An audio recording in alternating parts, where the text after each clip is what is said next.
What if I told you one of the most iconic names in Hollywood didn't explode, didn't collapse, didn't even properly say goodbye? It just slowly faded out of existence? Yeah, 20th Century Fox, the studio behind some of the biggest, most unforgettable films ever made.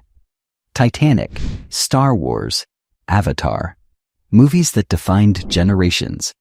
And yet today, that name is gone, not destroyed, just replaced. And that raises a strange, almost uncomfortable question. How does something that powerful simply disappear? To understand that, we have to rewind. Way back. Before streaming platforms, before cinematic universes, before billion-dollar box office records were the norm. Back to a time when Hollywood itself was still figuring out what it wanted to be. It's the 1930s. The world is deep in the Great Depression. Money is tight. Businesses are failing, and the film industry, believe it or not, is not immune. Studios are struggling to survive, and one wrong move could mean the end. That's when two companies decide to take a risk.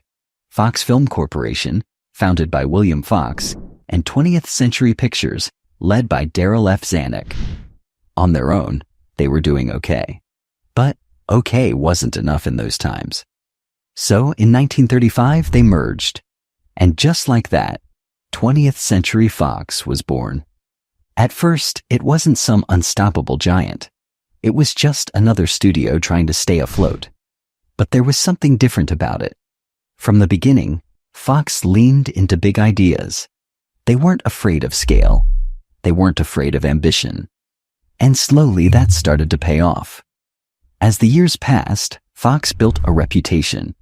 They produced musicals, dramas, historical epics, films that drew audiences into theaters during some of the hardest times in modern history. Cinema wasn't just entertainment back then. It was escape, and Fox became very good at delivering that escape. But here's the thing. No one could have predicted just how high they would rise. Fast forward a few decades, and Fox is no longer just surviving. They're thriving. They've become one of the major players in Hollywood. Their films are making money. Their stars are household names, and their influence is growing. But even in success, there were cracks forming beneath the surface. And those cracks would soon turn into something much bigger. Because by the 1960s, Fox found itself in trouble. Real trouble. The kind that threatens everything. And at the center of it all was a single film, Cleopatra. Now, on paper, Cleopatra had everything. A massive budget, a legendary story, a star-studded cast led by Elizabeth Taylor. It was supposed to be a cinematic masterpiece. Instead, it became a disaster. Production delays stretched on for years. Costs spiraled out of control. Headlines focused more on behind-the-scenes chaos than the film itself. The budget kept climbing until it became one of the most expensive films ever made at the time. And when it finally released, it couldn't recover the losses. Fox was bleeding money. At one point, the situation got so bad that the studio had to sell off land that would later become part of Century City in Los Angeles, just to stay afloat. Think about that. One film almost erased an entire studio from history. It's hard to imagine now, considering everything Fox would later become. But back then, the future was uncertain. There was no guarantee they would survive. But somehow, they did. They restructured. They cut costs. They made smarter decisions. And then, something interesting happened. Instead of becoming cautious after nearly collapsing, Fox eventually leaned back into risk. And that decision changed everything. Because in 1977, a young filmmaker named George Lucas came to them with an idea. A weird one. A space fantasy filled with strange creatures, laser swords, and a story that didn't look like anything Hollywood was used to. At the time, science fiction wasn't exactly dominating the box office. In fact, it was considered risky. But Fox took the chance. And what happened next was shocking. Star Wars didn't just succeed, it exploded in a way no one expected. It became a global phenomenon. People lined up for hours. Merchandise flew off shelves. It wasn't just a movie anymore. It was an entire universe. And for Fox, it was a lifeline. The financial success of Star Wars didn't just stabilize the studio. It launched them into a new era of dominance. Suddenly, Fox wasn't recovering anymore. They were leading. And they didn't stop there. They followed it up with bold, genre-defining films. Alien brought a new kind of horror to sci-fi. Die Hard redefined action movies. Home Alone became a holiday classic almost overnight. Each film felt different. Each one took risks. And that became Fox's identity. They weren't just chasing trends. They were creating them. Then came television. In the 1980s, Fox made another bold move. They launched their own TV network. Now, this might not sound like a big deal today, but back then, it was huge. The television landscape was dominated by three major networks: ABC, NBC, and CBS. Breaking into that space was nearly impossible. But Fox didn't try to copy them. They did the opposite. They targeted younger audiences. They embraced edgier content. They took risks that other networks wouldn't. And then came The Simpsons, a cartoon that didn't behave like a cartoon. It was sharp, satirical, and sometimes controversial.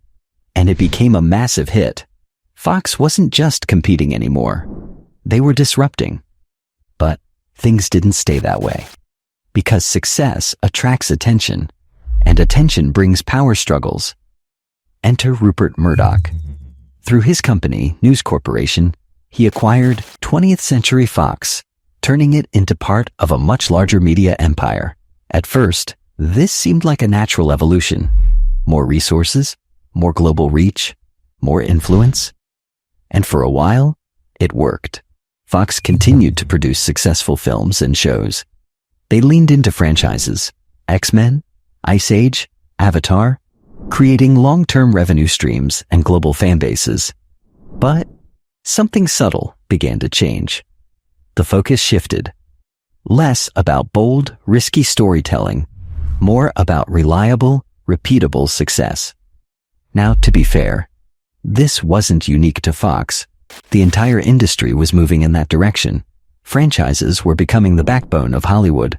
But for a studio that built its reputation on taking chances, it marked a shift in identity. And then came the moment no one really expected.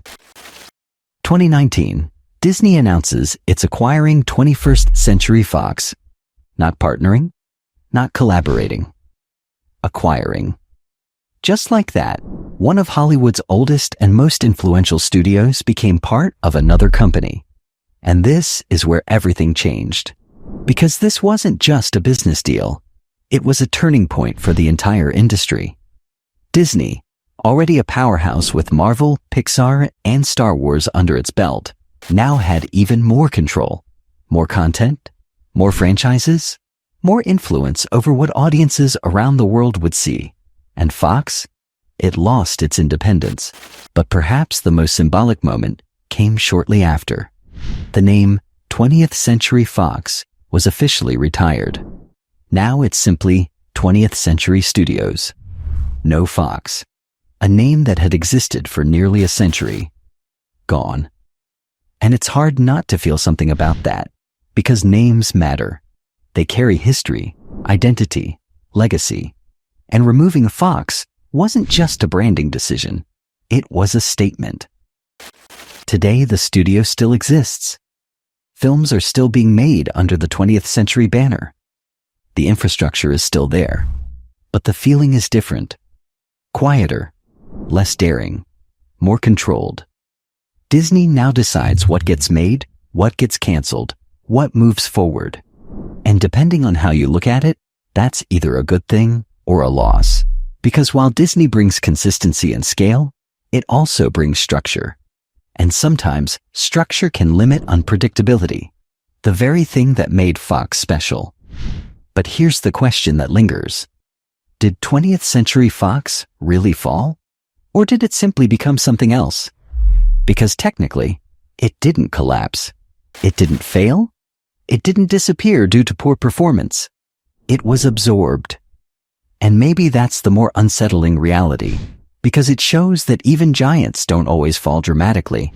Sometimes, they just slowly lose their identity piece by piece until one day, the name is gone. No dramatic ending, no final scene, just a quiet transformation. And maybe that says something bigger about Hollywood itself. An industry constantly evolving, constantly consolidating, where power shifts, companies merge, and identities change. Fox's story isn't just about one studio. It's about how the entire system works, how creativity and business collide, how risk and control are always in tension, and how even the biggest names aren't permanent. But even now, Fox's legacy is everywhere. In the films we still watch, in the franchises that continue, in the storytelling styles that shaped modern cinema. It may not exist the way it once did, but it hasn't truly disappeared. Still, you can't help but wonder, if a studio as powerful as 20th Century Fox can lose its identity so quietly, what does that mean for the future of filmmaking? Are we moving towards something better, more polished, more connected, more global? Or are we slowly losing the raw creativity, the risk-taking spirit that built Hollywood in the first place? And maybe the real question is this: will the next great studio rise the same way Fox did? Or has the industry changed too much for that to ever happen again? What do you think? Was Disney's acquisition the right move? Or did Hollywood lose something it can't replace? Let me know your thoughts in the comments.